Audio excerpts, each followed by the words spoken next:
குழந்தை ரூபம் கொண்ட வளையங்குளத்தை காக்கும் முத்தாலம்மா எழுந்து வாடி அம்மா எட்டு தசை காப்பவளே முத்தாலம்மா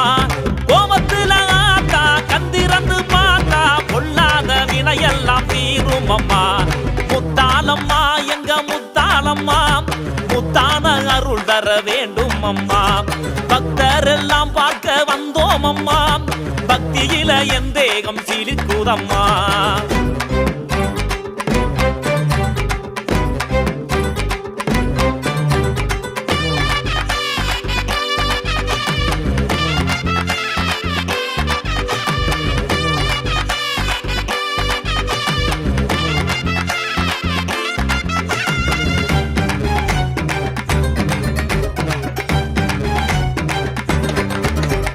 மண்ணால ஒன்ன செஞ்சுதான்